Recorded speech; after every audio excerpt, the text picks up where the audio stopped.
Good evening, everyone. Good evening, Big John here, the mighty Paul Rimmer, and the awesome Pat McGinnis. We're here today, and as you can see on the stream, you can see Suella Braverman, multiculturalism has failed and is going to affect our security.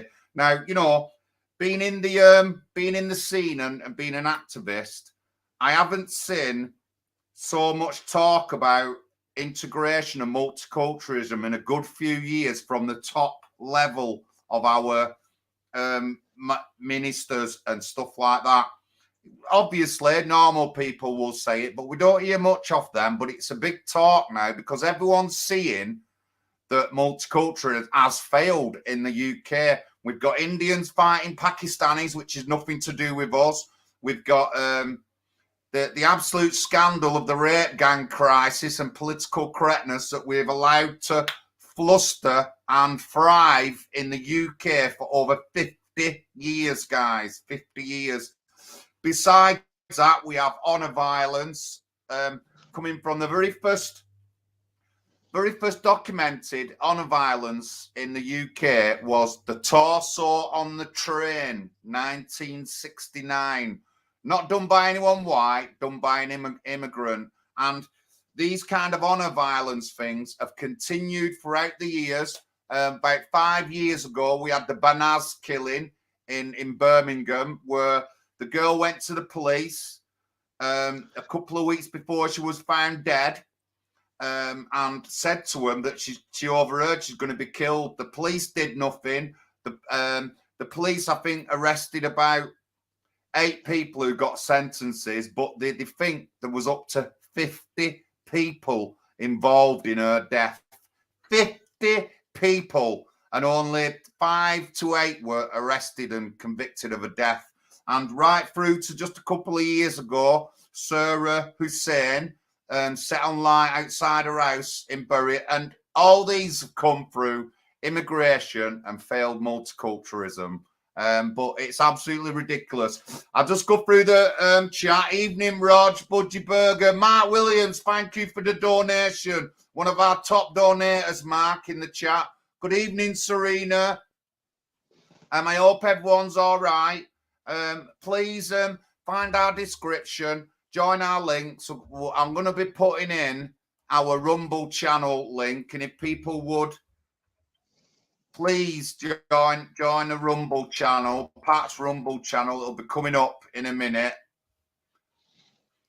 So, Paul, over to you. Multiculturalism's failed. Do you agree?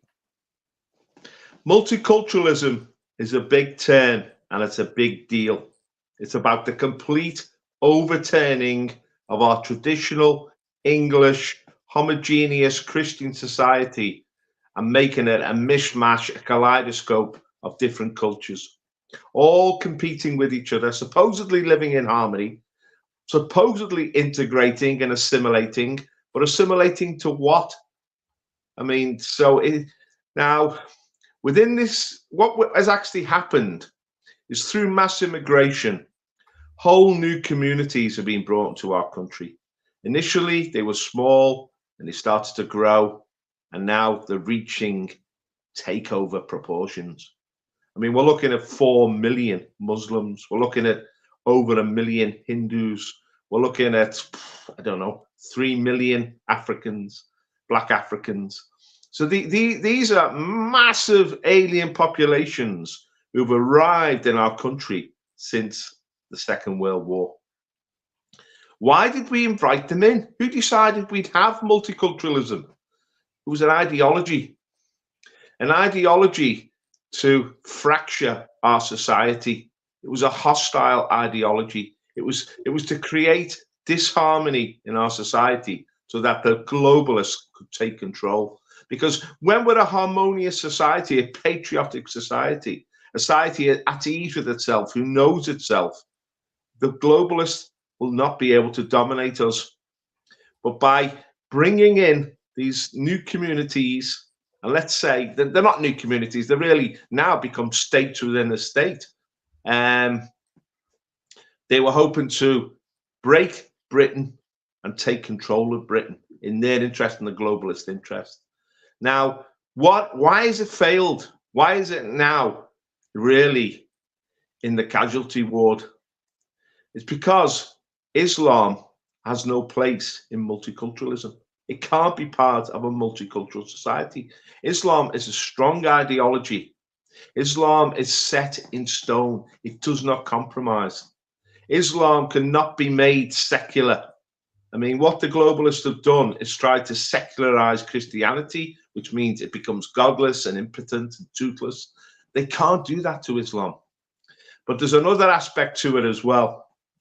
Islam is an international movement. The Ummah, the Islamic people, cross every border. They don't recognize borders. They're one people. So when something happens to Muslims in Palestine or Iraq or Afghanistan, it agitates the Muslims in Britain. The Ummah is stirred. And that's what we're seeing on our streets now. The Ummah is being stirred because their fellow Muslims in Palestine, who they identify with, are facing genocide, aren't they? They're being slaughtered by the Israeli war machine. And this is the crux of the issue. There's a conflict here between the Jewish hegemony, the Israeli hegemony, the hegemony of Jewish culture, which produced multiculturalism, and the Islamic Ummah. The Islamic Ummah will not submit to the Jewish hegemony, and they're now in conflict. They're in rebellion against it. They want to impose themselves on this society because they don't want to be controlled. And this is showing itself in one particular corporate body, the Labour Party. After the Labour Party handed over the reins to the Muslims under Corbyn, but it failed. They failed to win the elections, and the Labour went into... You see, the reason he handed over the rails to Corbyn is because of the Stop the War coalition, because Blair was removed by the Muslims, because the Muslims opposed this agenda in Afghanistan and Iraq. So the Muslims have huge influence on the Labour Party. They are the key bloc vote now for the Labour Party. Forget the white working class. We've been pushed to the margins. The Labour Party depends on the Muslims for seat after seat now in Britain. Now, when the Muslims rebelled against Tony Blair because of his foreign policy wars against Islamic nations at the behest of Israel, these Zionist wars, when the Muslims rebelled against Blair, the Labour Party had to accommodate that, and they appointed Jeremy Corbyn, a pro-Muslim leader, and he nearly won the election in 2017. People know that he failed ultimately in 2019, but in 2017, Jeremy Corbyn came very, very close to defeating the horrific Theresa May. So the horrific Jeremy Corbyn almost beat the horrific Theresa May. But the Muslims failed to take power in this country, and the Zionist body, the globalists, took control of the Labour Party again, and they appointed Keir Starmer.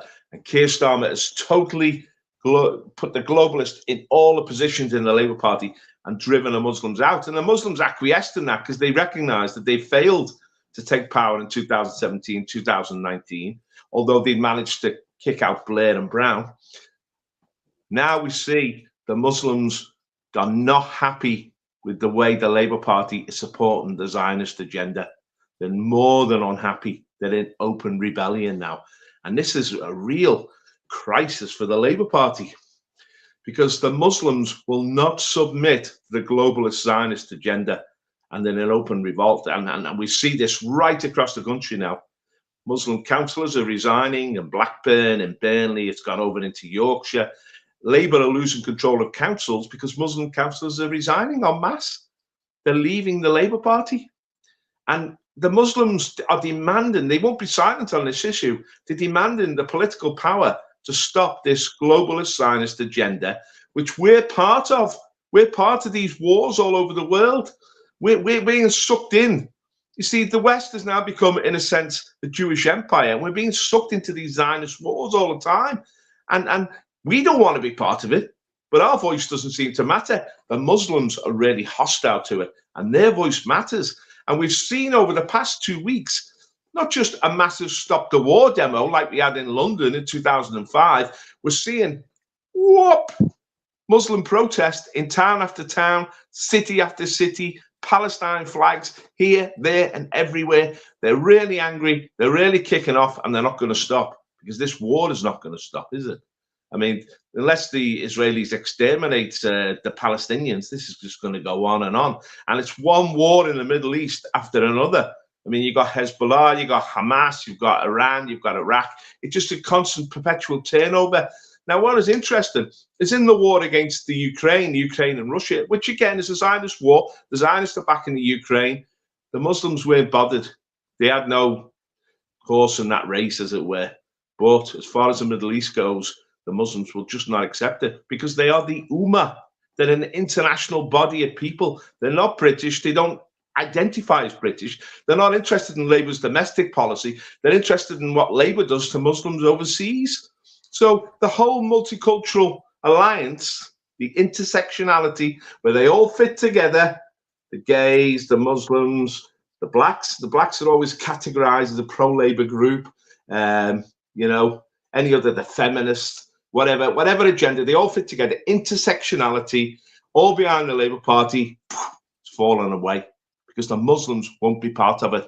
They won't be part of a multicultural society which is dominated by the Zionists. They're in open rebellion to it. Now, where does that leave us? Where does that leave the British?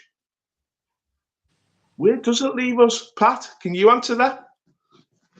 Well, you know, we've got to try and put a positive outlook on the whole situation. And, you know, we've got to be realistic as well. I mean, none of us wanted a multicultural society, but unfortunately, that's what we do live in now.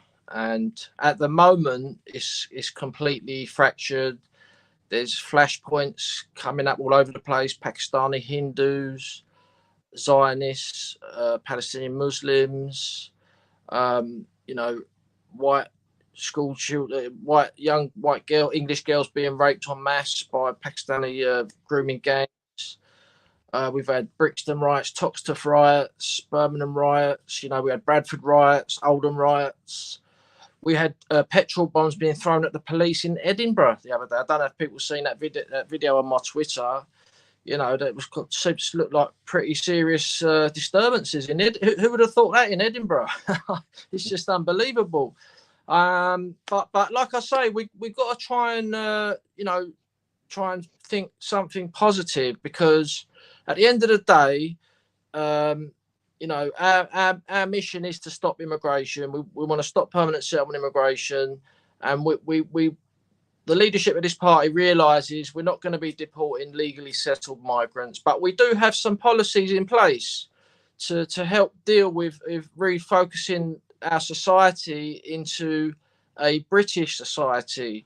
For example, we've got a policy to leave the Equalities Act, because the Equalities Act more or less enabled the authorities to persecute the white population of this country. And because of the Equalities Act, we've got a knife crime epidemic. The police are too scared to stop the youths who are doing the stabbing, and most of them are black. So we got that policy, but that policy doesn't only affect that area; it affects many other areas as well. There's lots of industries like the BBC, the Royal Navy, the police, TfL, Transport for London. They're advertising for jobs and saying white British people cannot apply for these jobs, and this is because of the Equalities Act. So this Equalities Act has been more or less the kind of driving force of this multicultural society, which is an anti-white society at the end of the day. So we have that policy. We've also got a policy to scrap dual nationality.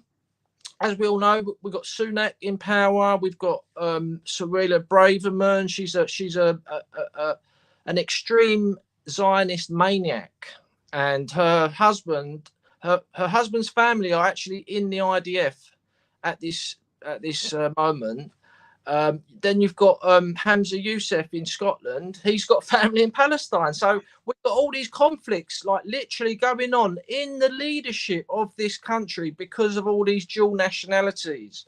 So we have a policy to ban dual nationality. You'd need to choose which one you want to choose, to which nation you believe in. And if you don't believe in the United Kingdom passport, you'll have to leave the country and go to the country what you've chosen to keep the passport of. We've got one or two other policies which affects this kind of multicultural society. It's gone off the top of my head now, but so yeah, I mean the main thing is unfortunately we're probably going to get quite a lot more immigration into this country until somebody actually gets into power to stop it. I mean, the way things are going, you know, anything can happen. Like we've just highlighted all the flashpoints what are going on, and this Palestine conflict is kind of like pushed it right up into the forefront.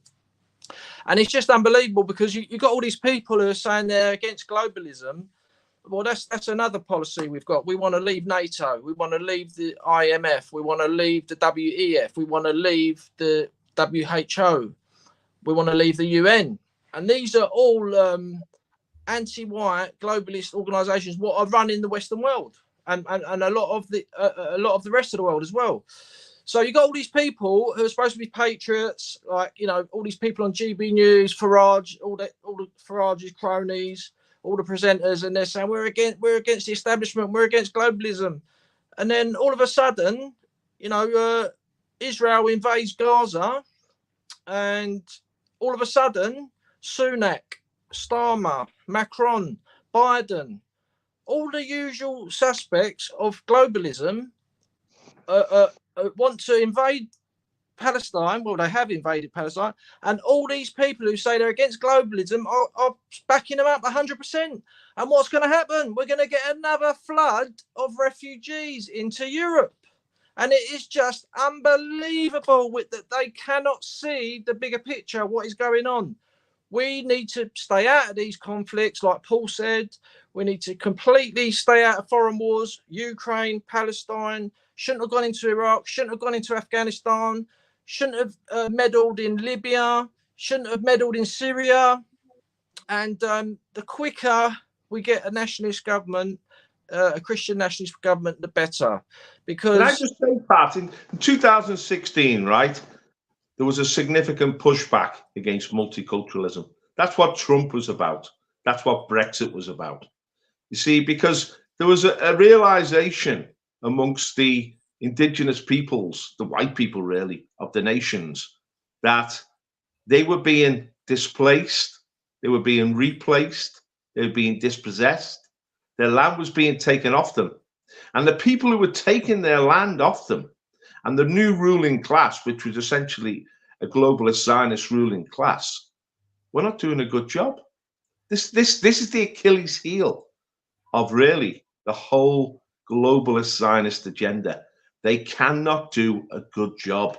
They can't run the economy. They can't bring order into the world. They lead to chaos. They lead to wars. Now, Trump came in 2016 and did a fantastic job. For 3 years, he brought peace and prosperity and patriotism back to America. So what did they do? They knifed him. We had the COVID scandemic, and then we had the Steele 2020. And of course, Brexit was in many ways scuppered. And, you know, it's only a partial Brexit. And rather than reassert our sovereignty, which what we need to do, we need to reassert our sovereignty in this land.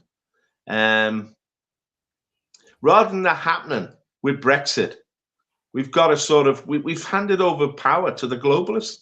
We haven't reclaimed our sovereignty. As you just said, Sunak is just following, you know, the globalist agenda.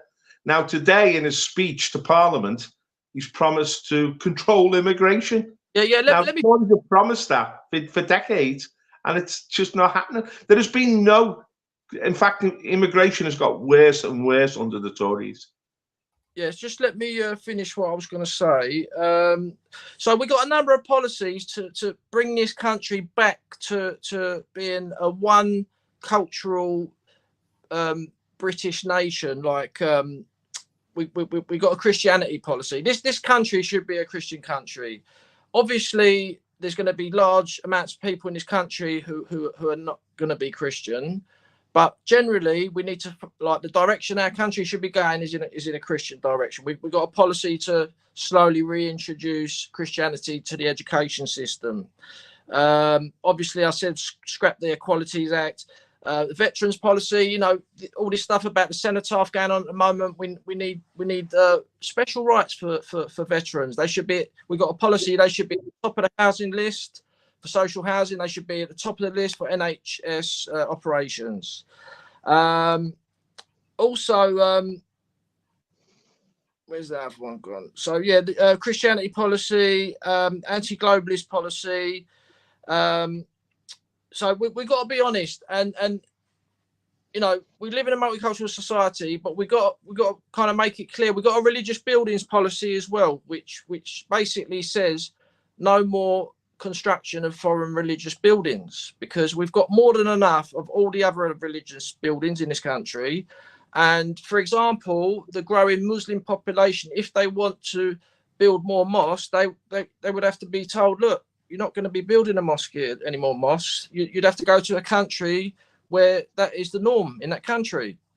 So, you know, we've got to accept that, you know, we got to deal with what's happened and kind of face up to it, that we've got to kind of make it a positive outlook for the future, because we all know that all these people are not going to be leaving this country. The people have settled here legally. Some of them have been here 60 years, and you know, we've got to kind of channel the whole country in one direction. Whereas at the moment, they've all been given too many rights, like, you know, and this is why we're getting all these flashpoints around the country. So yeah, go on, carry on, Paul. Well, you see, I mean, all those policies are fantastic, and I'd love to see them implemented, but you need political power to achieve that. And what the globalists have done, they effectively pull the rug under democracy. They control the propaganda, you know, through what the globalists have done. They put themselves in what they call the locus of power, the places of power and influence. They control the media, the high media. They bought the media. They control both political parties. Well, the whole LibLab con is now under their control. So you've got really no choice. Any patriot in this country is effectively be disenfranchised unless we find a new political vehicle. So, yeah, and they've done this right across the Western world. It's not just in Britain or America. It's the whole of Western Europe. They've positioned themselves in a position where they've taken control of the financial sector. They've taken control of the civil service. You've talked about all these laws like the Equality Act. They've taken control of the legal profession, which makes it very difficult to challenge any of these anti-white laws, which what they are. They're all about disempowering us, the British people, and giving power to the globalist elite, who then create this multicultural society, which excludes us. I think the British have got to wake up to the fact, in a multicultural society, we have no place. We will be pushed out completely. And you can see this in London. Sadiq Khan, he's got, I mean, all he ever talks about is, you know, white people are no longer the norm in London. British people, like, shouldn't be on the board of this and that. It's all about replacement. They want to replace us. This is, people call it white genocide. This is a genocidal program against us. And the reality of it is starting to kick in. I mean, you know, I walk out in the streets now and I'm really astonished at just the number of Muslims in our society. I don't know if there's 4 million. I don't know if there's 5 million. Demographically, we don't know. There's a lot of illegals here. They're not really being properly counted, but they're coming in thick and fast. They're outbreeding us. You see, the other dimension of multiculturalism is to destroy our traditional culture. It's anti-traditionalist. We are a traditionalist party. We admire, we loved Old England, but these people don't. They want to totally destroy it. And the problem is, what they're replacing it with doesn't work. Because these people who are coming from the third world, what are they really going to create in Britain? Do you think they'll recreate, do you think they'll advance this society and make it more prosperous and more peaceful? No. They'll actually produce something that we can see in Pakistan, in Nigeria. These countries are basket cases. None of them work. The whole military, the whole establishment in these third world countries is totally, utterly corrupt. You don't listen to the people. They don't have no effective democracy or press. And this is what they're bringing here. They're bringing corruption. They're bringing the loss of democracy and the loss of liberty. It's absolutely catastrophic for this society. And what it will lead to is that we will lose our prosperity. This is a really catastrophic scenario, which is unwinding in front of us. How are we going to stop it? Now, I talk about pushback. Trump won in 2020. They had to stop the count in order to subvert that victory. Now, in Europe, we have the emergence of many nationalist parties like the AfD, but even in Italy, where the brothers of Italy take power, but they have to submit to the globalist hegemony. In France, it's proven really difficult. I mean, Marine Le Pen has made great strides, but it's a process. It's strict.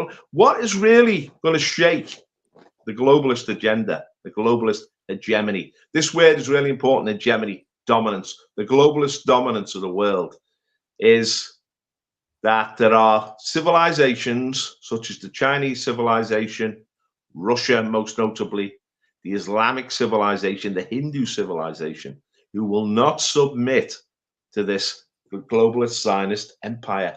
And this is where the wars are coming from. It's these collision of two world forces. Now, the Islamic Ummah, which is making strides, massive strides in this country, taking ground by the day, taking over city after city, town after town, they are at war with the people who rule this country, the globalist Zionist elite. This is the dialectic at the heart of multiculturalism. It's failed because they cannot bring the Islamic Ummah to submission to their will. It's a battle between the globalist Zionists and the Islamic Ummah for power. There's an ongoing power. Now that gives us an opportunity to step in, because both of these groups totally ignore us now and push us to the margin and think we're irrelevant.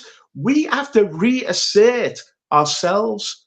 We've got to find our soul again and say that this is our country. We will determine the culture of this country. We will determine the policies of this country. Now, sadly, we've been far too meek for too long. We've had opportunities. The BNP got to a place in 2009 where they were actually threatening the establishment. We were standing right across this nation in elections. We already had 1 million votes behind us. It was an opportunity for the British people to really assert themselves again.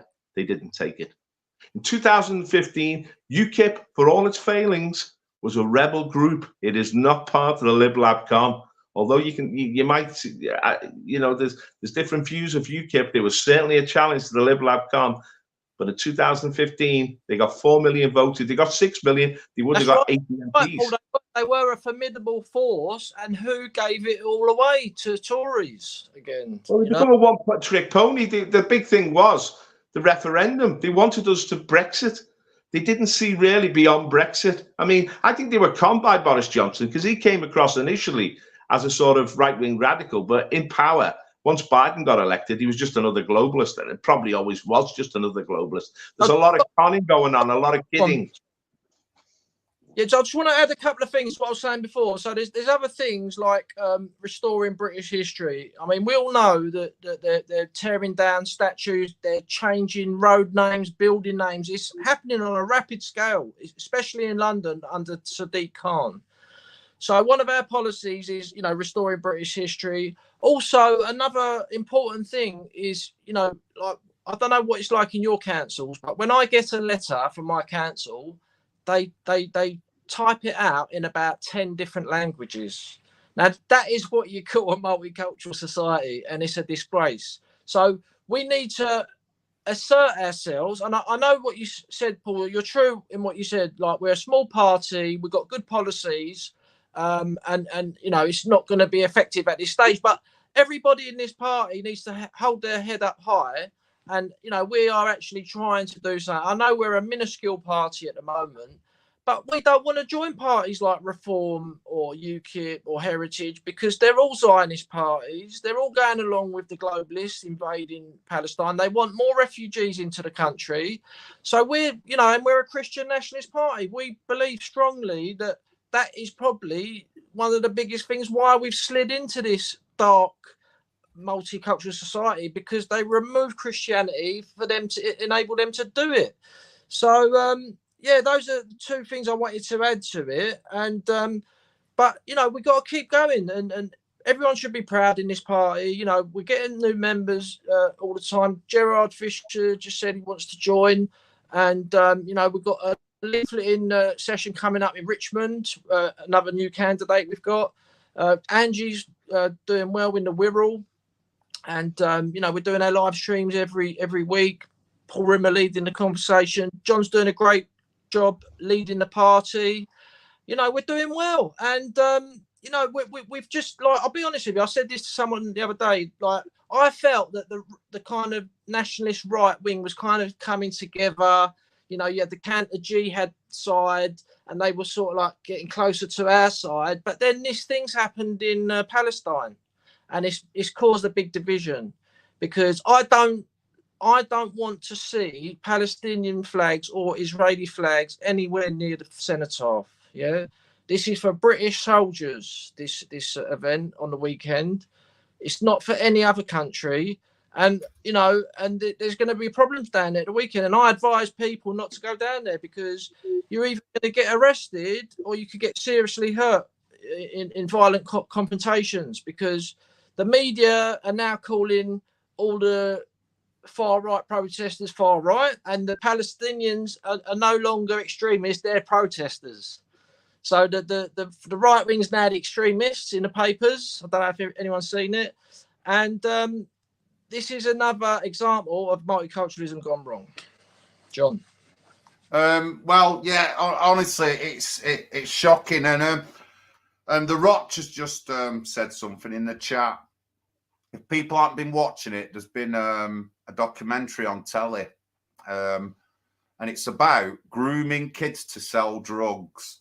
Now, I don't want people to think that this is a new thing. It isn't. When I got into this 5 years ago, I met someone who I consider one of my best friends, and his half-brother was involved in something like this, and they had big meetings with at the time, with MPs and that in Parliament, and the Prime Minister, the white woman, not Theresa May. No, Theresa May. It was at the time of Theresa May. And Theresa May, some senior police officer and some other ministers had a meeting with this lad's family who'd been groomed to sell drugs in Blackburn. Honestly, so it's nothing new. It's only new because they're putting it on telly. But this kind of thing's been going on years. Again, another failure of the system and how they abuse our kids and left to be abused. And I mean, the biggest thing of all for me is the grooming gang scandal. Now, it was Sarah Champion who said about 1 million girls nationally. Now, I'm not going to say 1 million, but I am going to say hundreds of thousands. That's what I'm going to say, hundreds of thousands. And no matter what we see on the media, the issue is bigger than what we see on the media. 1,400, they said in Rotherham. I would say more like 5,000. And that's come off victims in Rotherham. So we're not seeing the full truth of things. But we have to be positive. And the positive thing is everybody in the government is talking about multiculturalism. So look at the photo for this stream. Multiculturalism has failed and threatens our security. That's what Suella Braverman said. So it's a big talk of things. And going forward, we can sort a lot of these issues out. There's the schools in Oldham that don't even teach English properly. And if it were up to me, the Prime Minister would have to be 50% ethnically English. And I will be talking with Pat, and in the future, I think that should be within our party, because that shows loyalty. That I agree with the one passport thing as well. That shows loyalty. We don't have any loyalty. Rishi Sunak's got a green card. He's just going to F off as soon as he's finished in Prime Minister and go to America, you know, or whatever. And that's nothing. I don't want that. We want loyalty. We need people to stay. If anyone complains about having a British passport, them are the people we don't want in power. Them are the people who don't care about the United Kingdom. Them are the people who are going to throw white people under the bus. So just remember that. If anyone complains about dual citizenship, they are not anything to do with the UK. They're not here. Their loyalty is not to the United Kingdom. If it was, they'd be throwing the passports away and keeping the British passport to get more respect. We don't have anybody in power like that. We don't have anybody in any of the other parties, Reform or anything. They're all lowlifes. They are all lowlifes. But again, the positive thing is it's not the end of the world. It's being talked about on a national scale. Go on.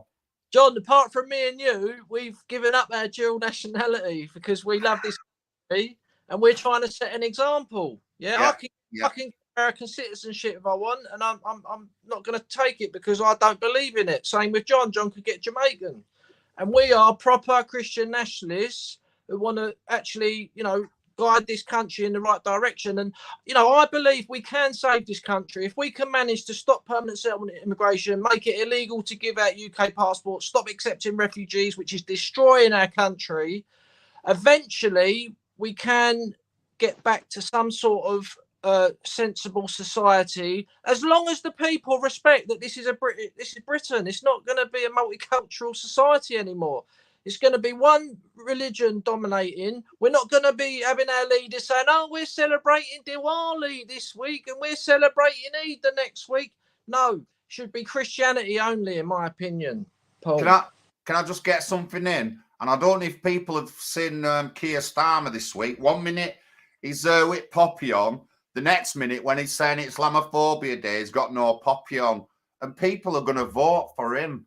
People are going to vote for somebody like that who has no respect for our values, our veterans, our armed forces. He has no respect for anybody white in this country. I'm sorry, guys. Otherwise, he would have his poppy on. And I've even seen Muslims and Indians with poppies on. Yet a white person, the possible next future leader of the United Kingdom, is there with no poppy on, going, oh, it's Islamophobia month. John, his message is, I love Muslims one day, I love Jews the next day, and then 365 days a year, I hate white people. Yeah. The thing is with Keir Starmer, right? He stands out like a sore thumb because he is the only obviously white, Christian, British leader still in the United Kingdom. Well, I don't think the reality is his wife's Jewish. His wife's Jewish. He's raising his kids Jewish. He's very comfortable amongst the Jewish community. And he's really, his heart seems to have relocated to that because that's why he's so committed to Israel. You know, he's got like, he refuses to call for a ceasefire, even though thousands of kids are being killed and injured. I mean, the Israeli onslaught on the city of Gaza is, for me, it's an horrendous war crime. It is well over the top and it is brutal.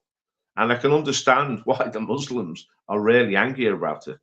But this is an issue about leadership in this country. How are we going to go forward? Who are the leaders in our British Isles now? Scotland, we have Humza Yousaf, who, as you said earlier, Pat, had family in Palestine. Humza Yousaf, of course, complained with a bitter tone about the Scottish administration having too many white people. And Scotland is 95% white. It's absolutely absurd. What does he want to do? Does he want to destroy the Scottish nation? It seems to be. And he's leading to the collapse of the SNP. So then we go to, well, who's the head of the Tory party? Not only Rishi Sunak, who, as John just said, you know, is always wanted to go and live in California. He wants a green card. He always saw that as his destination. He married an Indian wife. He's a committed Hindu. He's not even a Christian. He came here. His family came here to get what they could and to move on. And yet he's been given control of our country. Is he a patriot? Does Britain really mean anything to Rishi Sunak? And then, of course, Sylvia Braverman, she's from Mauritius in the Indian Ocean. She's married to a Jewish guy. She's a Buddhist. These people have no cultural identity with traditional Britain. They want a multicultural society because they don't fit into traditional Britain. They've come here, they're interlopers, and they've come to transform us, but really to replace us and dispossess us, to take what is ours and claim it for themselves. Because it's not only Sylvia Braverman. Who's the other guy? The foreign secretary, I forget anyway, but I think he's. But the thing is, right? If you go to the Labour Party, they've got the guy who's Lammy. He's now become a committed Zionist who's given Israel. I mean, he's black British. He's given Israel 100% support because he's bought and paid for. He's a member of the Friends of Israel. All these people are members of the Friends of Israel. They're all being given backhanders. They're all controlled. They're all controlled operatives of the globalist Zionist elite. People don't know, the Friends of Israel group, every major party in our country has a Friends of Israel group within their party, and this should be illegal because, you know, fair enough, if Israel want to do whatever they do, they want a nationalist Jewish state, fair enough, but don't have Friends of Israel groups in our main political parties. It's obviously what they're doing. They're interfering, like Paul just said. There's many people bought and paid for, like is it Cleverly? What's his name? Cleverly, yeah, he's another Friends of Israel, right? But the thing is, right, every major party, I mean, you go over to Ireland, you got the guy over there, what's his name? The Sikh guy, Varadkar in Ireland. I mean, he's talking now about the too many Irish people in positions of power in Ireland. He wants to give the immigrants positions of power. Now, in the Labour Party, you've got Rachel Reeves, she's the Shadow Chancellor of the Exchequer. You've got David Lammy, he's the Shadow Foreign Secretary. You've got Yvette Cooper, she's the Shadow Home Secretary. There are no white Christian men in positions of power. The only one is Jeremy Hunt in the Tory party, who's Chancellor of the Exchequer. But he always lets everyone know that he's married to a Chinese girl, as if that gives him some sort of credibility. It's as if in our own country now, the white male Christian heterosexual, because a lot of these candidates that Labour have had elected into Parliament have been gay candidates. It's like you're only acceptable if you're a white man if you're gay. This is the multicultural agenda. This is political correctness. This is how it works. And it's got an enemy. The enemy is the white Christian male. Sometimes it's stated, most of the times it's unstated. Who made it the enemy? The Kalergi Plan. The Kalergi Plan made the traditional European male the enemy in their own continent. Well, it's a war. It's a genocidal war against people. There's no justice about it. There's no fairness. There's no truth. It's a genocidal war. We need to defend ourselves and assert ourselves because we're being destroyed, and we're in denial about it. We're pretending that it's not happening, but it's happening at a rapid pace.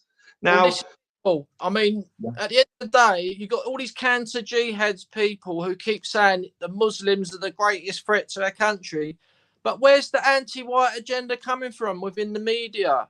Who's behind that? It's not the Muslims, you know. No.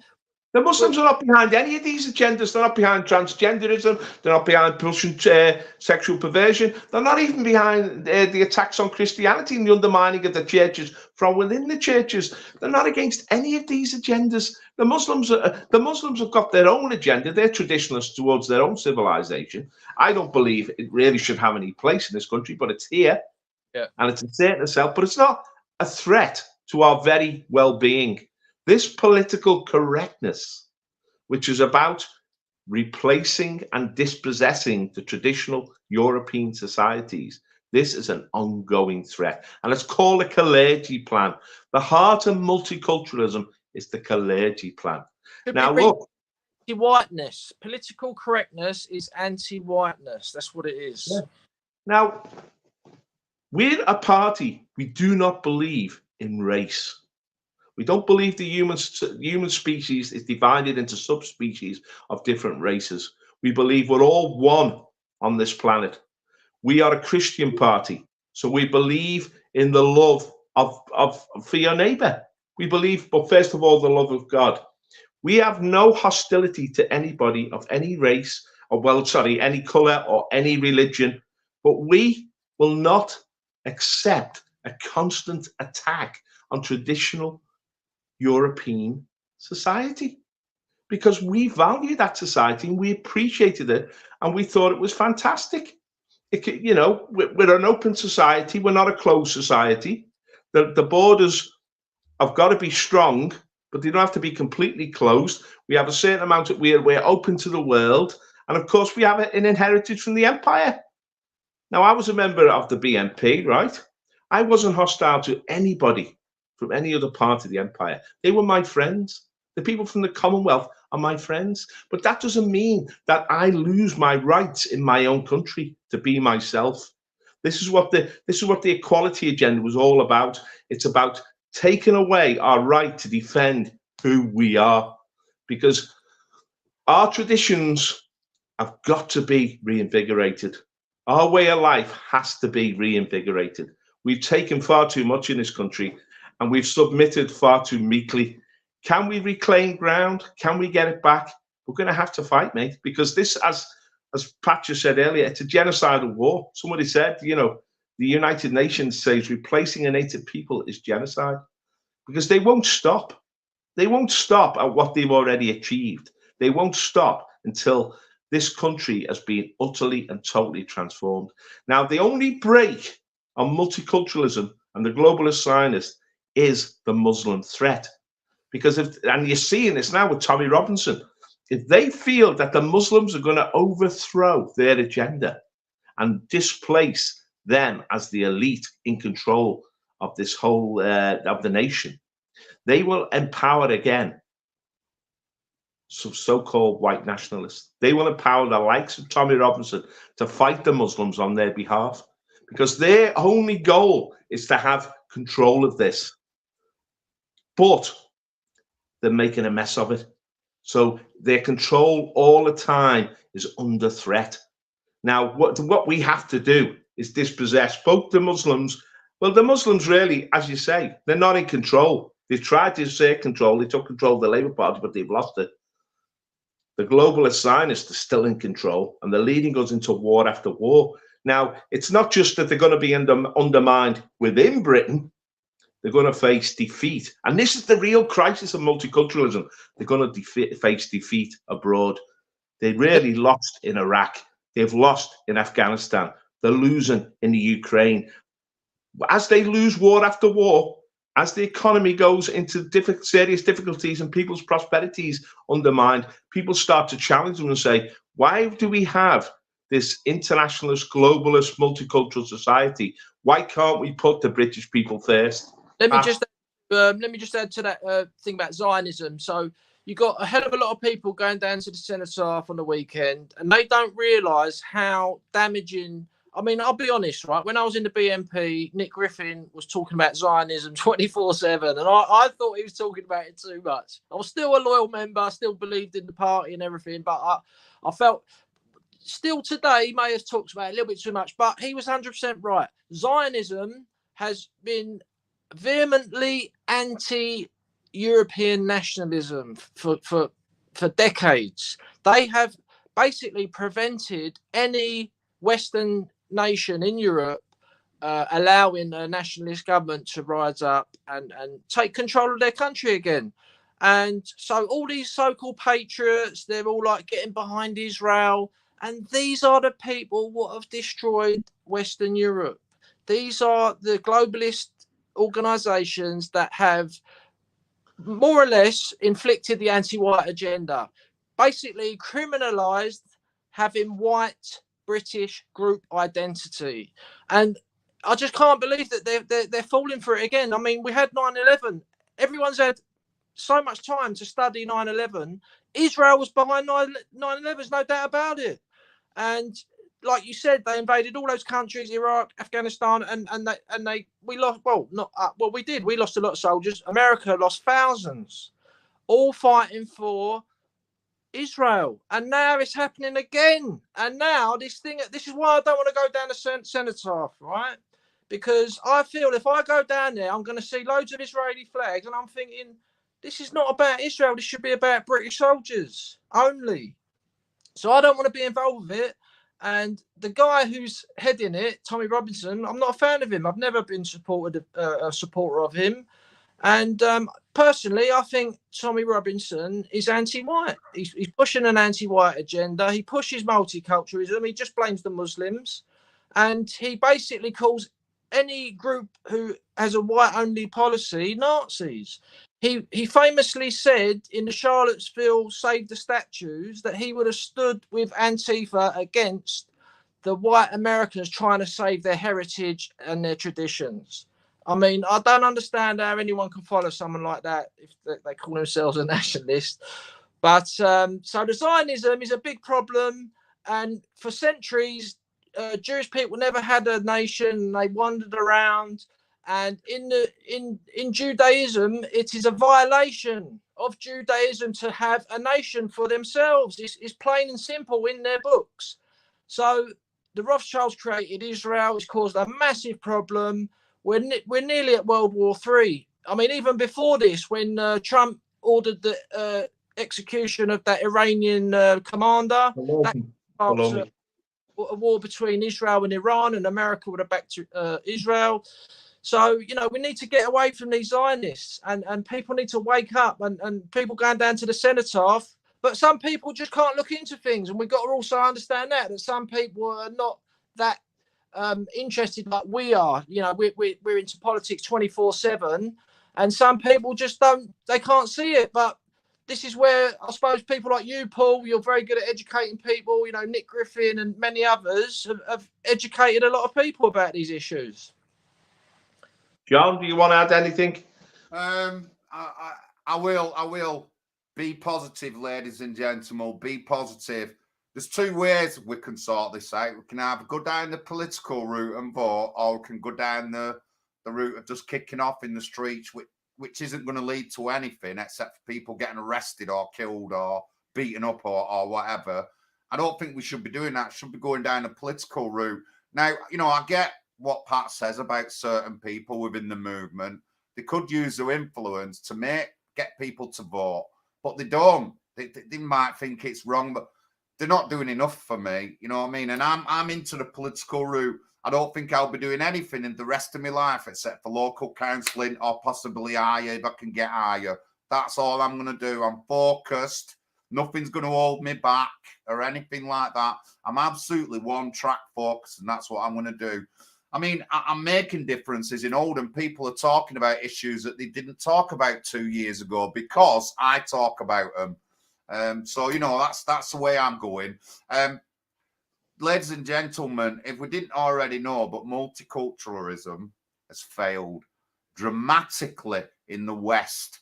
You know, we know this already, and it's only now that our higher up people, Suella Braverman, the people within the government are talking about it, even though they knew that it's failed a long time ago. It makes me laugh when people go on about when people say lefties or liberals, they say, well, what about Indian food? The Indian food we eat over here was made for Western people. If you know anything about other communities and that, you know that they don't eat, that there's no such thing as Rogan Josh in India. There's no such thing as a korma. These were made for the Western palate. They're not proper Indian food. Now, you know, I don't expect everyone to know this, but I do because I've lived in Oldham and I do. And the lefties go on about stuff like that. You know what I mean? They go on about it, and, you know, it's just ridiculous.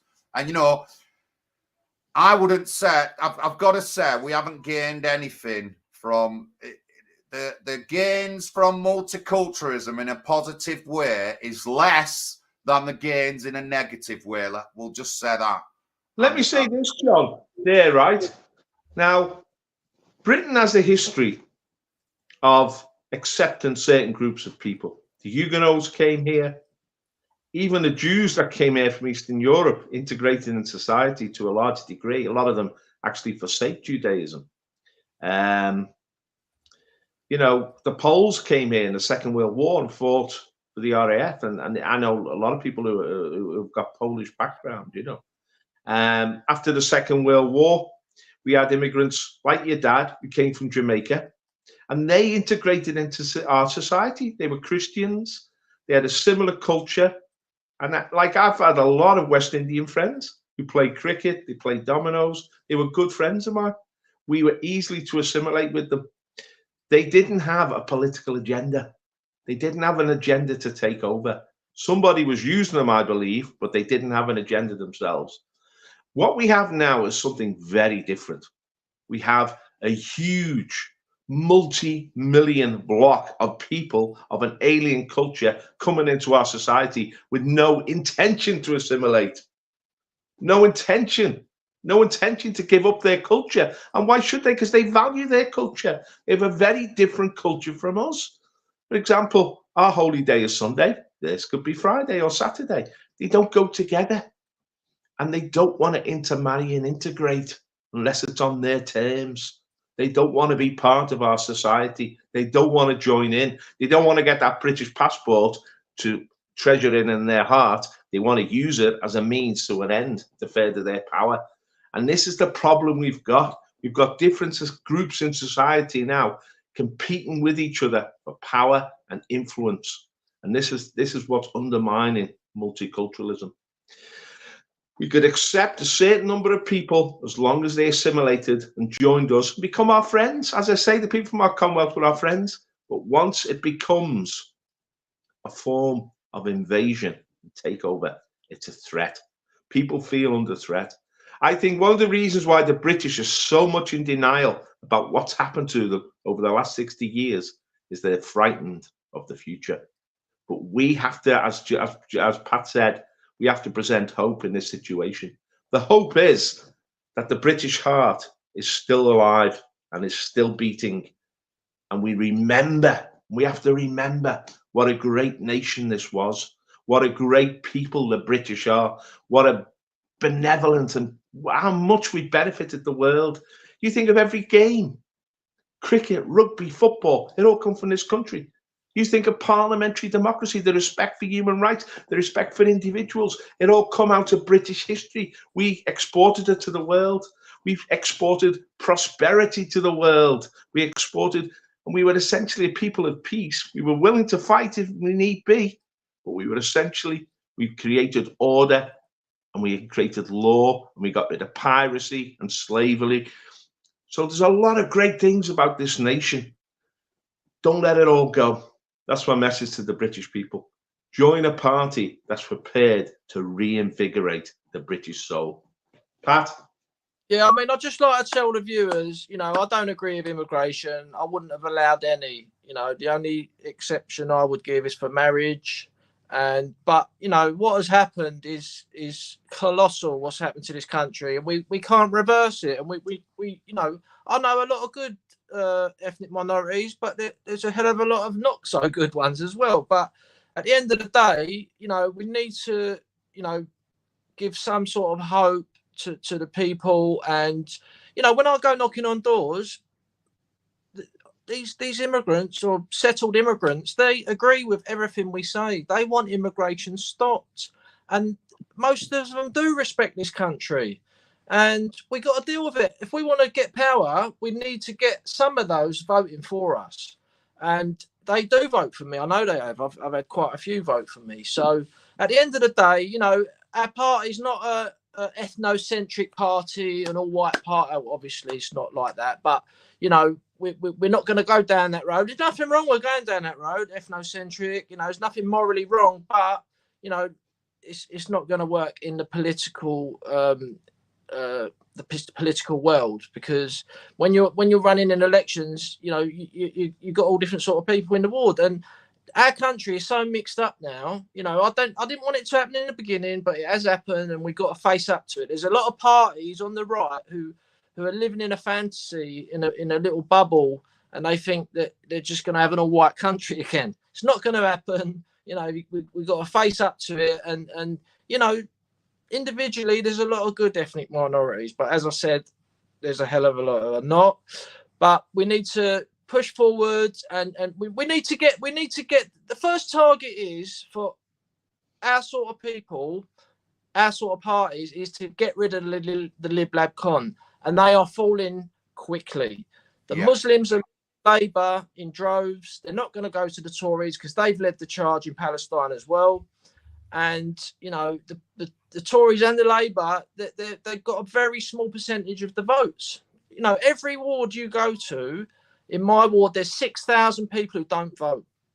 So just like to say thanks to everyone in the chat. I'm hoping to meet with Mark Williams one day in Leicester when we do some activism up there.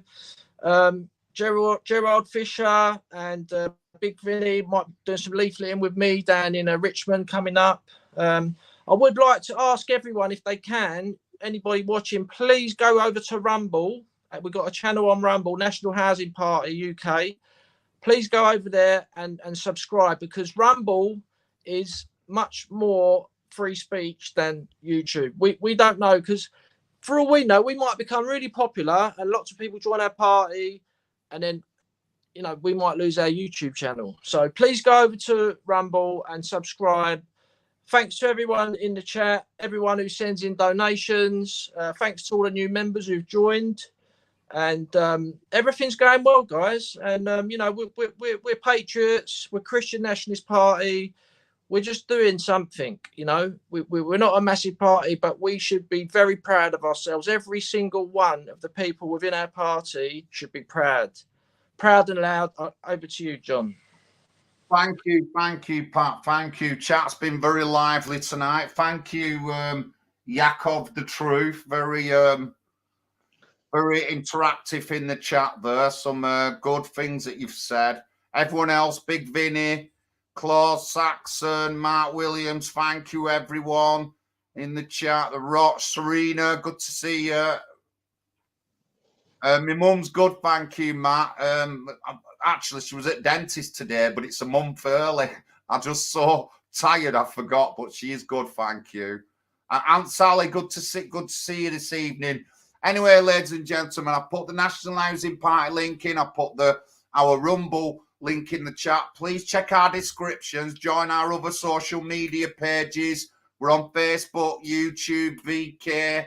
We have several different platforms. But again, if you're on Rumble, get to Rumble. Paul, do you want to finish off? I think we've got a battle ahead, haven't we? But as long as we've got life, we've got hope. We've got a great heritage. It's still alive now amongst millions and millions of British people, including immigrants. They still love the British traditions. We need to reassert them, and we need to take control again, ultimately. We're not defeated. You know, with the old song, England never, never, never shall be slaves, Britannia. We have to reinvigorate our nation. We have to assert ourselves again. This is our nation, belongs to us. It doesn't belong to the global Zionists. It doesn't belong to the Islamic Ummah. It belongs to the British people. And it has done for thousands of years. My ancestors have been here since the end of the Ice Age. They built this nation. They've shed blood for this nation. They love this nation. And I love this nation. I love our traditions. And it's sad what's happening. But we, the British people, have got to rekindle our spirit and fight and fight and fight again to keep Britain going forward. Thanks, guys. Thank you, guys. Thank you. Good night, everyone. Bible class tomorrow for anyone who's joining up. Actually, I might be out tomorrow evening. I've got an impromptu video to do somewhere, so I probably won't be around. But Bible class tomorrow. We'll see you next week, and good luck to everyone who's supporting any kind of cenotaph or anything. We've had a lot of problems in Rochdale. They took down the poppies one day. 2 people have been arrested on hate charges, and today or sometime this morning, they painted on the cenotaph. So Billy Pag UK is absolutely going ballistic, and just about an hour ago he was going in for a meeting with Inspector at Rochdale Police Station about this, and Billy is absolutely livid about the cenotaph being desecrated. But it's not just going to happen in London, it's happened in Oldham, obviously. I'm in Bath at the weekend, or hopefully it won't happen there. I'm going to get a chance to meet Alfred, the 98-year-old veteran who was toughed out. So I've got my video equipment, and I'll be doing some videos and having a chat with him and some other vets as well. So watch out for some of my stuff next week. God bless everyone. Thank you very much. Yeah, bye-bye.